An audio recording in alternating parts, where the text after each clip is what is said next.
Well, Scott, the Lake Ontario State Parkway connects tourists to state parks and boaters to marinas. It's also the main route for hundreds of commuters in Orleans and western Monroe counties. But many people have told us the conditions are so bad on the Parkway, they're now avoiding it. It's part of the Great Lakes Seaway Trail and National Scenic Byway. But this 10-mile stretch of the Lake Ontario State Parkway near Kendall is by no means a scenic ride when you are jostled around like this. Sections of the concrete road are cracking and crumbling, patched with asphalt to keep it passable. As one viewer put it, it's like driving on a washboard. The state even put up signs to warn motorists. This is a beautiful road, and it's going to pot. Beverly Dobney lives in Kendall and says she often drives on the shoulder of the Parkway to avoid the bumps and potholes. We all are paying taxes out here, and this road at this point has come to the point where it borders on being ridiculous. But the condition of the Parkway is affecting more than just commuters and tourists. It does definitely need attention. Mike Schultz is Kendall Fire Chief. He says taking the Parkway is no longer an option for their ambulance, even though the alternate routes can add 3 to 4 minutes to the time it takes getting patients to local hospitals. Such bad shape. And so with the medics and our patients in the back, we don't want to be bouncing them around. We got to look out for their safety too. What can the difference of a few minutes mean? It's life or death in some situations. So why is there no money to resurface this section of Parkway?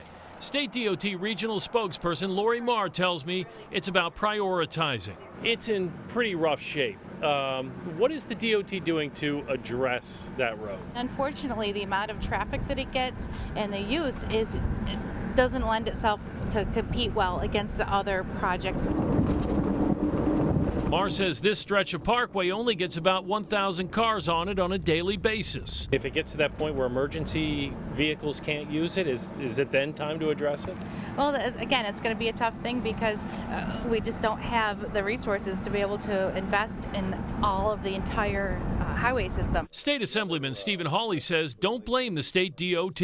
Don't the residents who live around there deserve to have a road they can drive on? We all deserve that.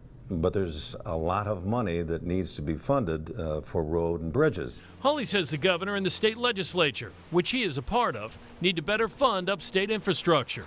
We need to be given our fair share, and I don't think we are. Dobney says the lack of attention to the Parkway is giving people a bad impression of where she lives. I mean, that's how bad it has come out here. It's sort of become like a little bit of a joke, and it's really a shame.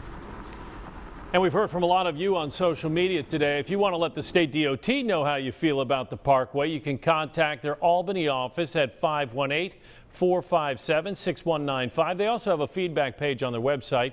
You can find a link to that at WHEC.com. Just click on this story right here. Janet and Scott. Well, Brett, how does the amount of traffic on the Parkway compare with those other major roads? Well, according to the DOT, parts of I-490 get as much as 100,000 vehicles a day. Jefferson Road has about 50,000 cars on it.